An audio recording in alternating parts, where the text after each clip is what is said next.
जिस घर में काली भेड़ें पाली जाती हैं वो घर हमेशा, रात को गोश्त खाकर सोने वाले लोग हमेशा, हामला ऊँटनी और हामला मोरनी वाले घर हमेशा। जो औरत पालक ज़्यादा खाती है उसकी छातियों का साइज़ हमेशा। औरत की छातियों में खारिश होना डैश डैश की निशानी है। औरत की छातियों का लटक जाना डैश डैश की निशानी है। नहमदुहु व नुसल्ली अला रसूलिहिल करीम, अम्मा बाद, बिस्मिल्लाहिर्रहमानिर्रहीम, अस्सलामु अलैकुम व रहमतुल्लाहि व बरकातुहू। दानाई की बातें, हिकमत की बातें, आज की अच्छी बातें, अच्छी सेहत की बातें। मोहतरम नाजरीन, सबसे पहले हम बात कर लेते हैं कि घर में रिज्क बढ़ा देने वाले मामूली काम।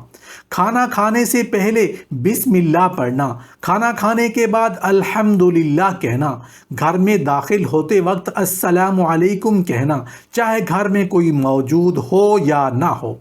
वालिदैन के चेहरे पर मोहब्बत की नज़र से देखना, वॉशरूम के बाद अच्छी तरह हाथ धोना, रात को तमाम बर्तनों को उल्टा करके रखना, अल्लाह के लिए लोगों की सख्ती को बर्दाश्त करना, सुबह देर तक सोए रहने से परहेज़ करना, सुबह की नमाज के बाद सोने से परहेज़ करना, मक्खी पानी पी रही हो तो उड़ाने से परहेज़ करना, अजान सुनते ही खामोश अख्तियार करना, हर नमाज के बाद अल्लाह से दुआ करना, हर नमाज के बाद इस्तग़फ़ार पढ़ते रहना। ये वो मामूली और छोटे छोटे काम हैं जिनको करने में ना तो कोई टाइम लगता है और ना कोई पैसे खर्च होते हैं। बस इन छोटी छोटी चीज़ों को करते रहें, आप देखेंगे कि तंग दस्ती कैसे ख़त्म होती है और घर में खुशियों के दरवाज़े खुलना शुरू हो जाएंगे।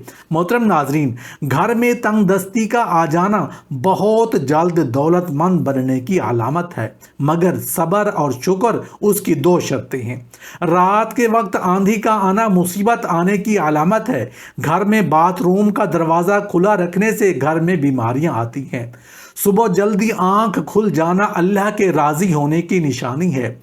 जो औरत अपनी छातियों को छुपा कर रखती है, ऐसी औरत के दिल में सिर्फ एक ही मर्द होता है। जो औरत पालक ज़्यादा खाती है उसकी छातियाँ साइज़ में हमेशा बड़ी होती हैं। जिस औरत की छाती लटकी हुई हो तो समझ जाएं कि उसका दिल मक्खन की तरह नरम होता है। जिस औरत की छाती गोल मटोल हो तो समझ जाइए कि उस औरत का दिल मोहब्बत से भरा हुआ है। जिस औरत की छातियाँ फ्लैट हों तो समझ जाएं कि ऐसी औरत का दिल मगरूर होता है। जिस औरत की छाती उठी हुई हो तो समझ जाएं कि ऐसी औरत हम बिस्तरी का शौक़ रखती है। जिस औरत की गर्दन छोटी बारीक या बहुत बेवजह हो तो वो रंजीदा, मेहनत कश और गरीब होती है। सुकड़े हुए कम गोश्त वाले पिस्तान गरीबी, बदनसीबी और गर्ज परस्ती की दलील है। अगर औरत की हथेली पतली, मुलायम, सुर्ख और खूबसूरत हो तो दौलतमंदी और नेक नसीबी की दलील है। जिस औरत के चेहरे पर हल्के हल्के बाल होते हैं वो औरत बहुत खुशकिस्मत होती है। जिस औरत के चेहरे पर जवानी में ही झुर्रियाँ होती हैं वो औरत ज़्यादा समझदार होती है। जिस औरत के गाल कुदरती गुलाबी होते हैं वो औरत बहुत शर्मीली होती है। नरम और गुदगुदी हथेली और बुलंद इकबाल और शर्म हया की इलामत है। गहरी और सख्त हथेली मालदार होने की दलील है। नरम और नाजुक हथेली नेक बख्ती की अलामत है। जिस औरत की उंगलियां पतली हों वो औरत बहुत चालाक होती है। जिस औरत की उंगलियां मोटी हों वो औरत बहुत मासूम होती है। औरत के पिस्तान पर खारिश होना, बाज़ औक़ात किसी तेज़ या जहरीले मादे के पिस्तानों में सरायत कर जाने से वो खारिश करने लगते हैं। कभी सारे पिस्तान की बजाय सिर्फ उनकी निप्पल पर खारिश होती है। खून का फासिद हो जाना, ग़िज़ा का नक्स, पिस्तानों की फुंसियाँ اور اس کے امراض کے اسباب ہوتے ہیں۔ پستانوں میں یا ان کے نپل پر میٹھی میٹھی خارش ہوتی رہتی ہے۔ اگر یہ زیادہ ہو جائے تو اس کی وجہ سے بعض اوقات پستان درد بھی کرنے لگتے ہیں، کھجلانے سے ان پر خراشیں آ جاتی ہیں۔ جس گھر میں کالی بھیڑ موجود ہو وہ گھر بد نظری سے ہمیشہ بچا رہتا ہے۔ رات کو گوشت کھانے سے ڈراؤنے خواب زیادہ آتے ہیں۔ گھر میں حاملہ مورنی لے آنے سے گھر میں رزق بڑھنا شروع ہو جاتا ہے۔ اونٹ وہ واحد جانور ہے جس کو حیض آتا ہے۔ خواب میں اپنی موت دیکھنا عمر لمبی ہونے کی علامت ہے۔ بدن پر چوٹ کا لگنا گناہوں کی کم ہو جانے کی نشانی ہے۔ بخار کا ہو جانا اللہ کے راضی ہونے کی علامت ہے۔ سائل کا آپ کے پاس چل کر آنا اللہ کے راضی ہونے کی نشانی ہے۔ دھوکہ ملنا رب کی طرف سے سیدھا راستہ ملنے کی نشانی ہے۔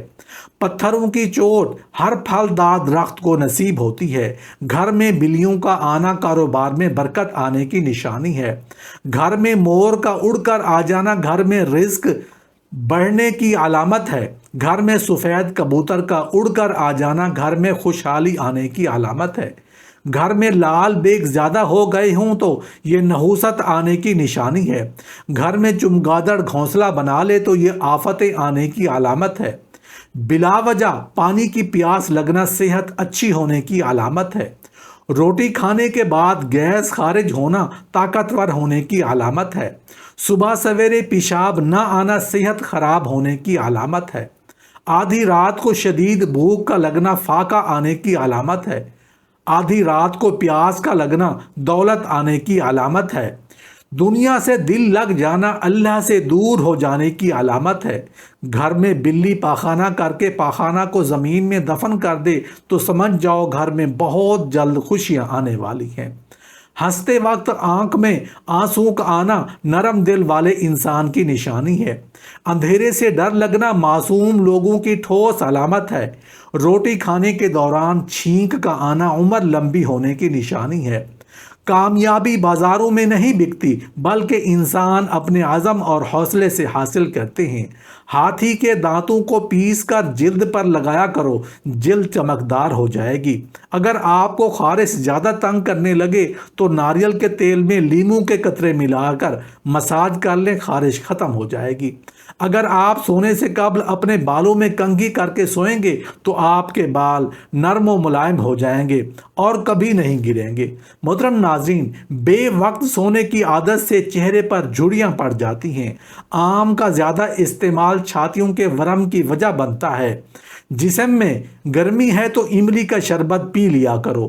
سونے سے پہلے لیمو چاٹ لو، نیند اچھی آئے گی۔ نہاتے وقت سیب کھاؤ، ڈپریشن کم ہو جائے گا۔ روٹی نرم اور پھولی ہوئی کھایا کرو، کمر درد میں آرام آ جائے گا۔ روز ایک بال اکھاڑنے سے بال لمبے ہوں گے۔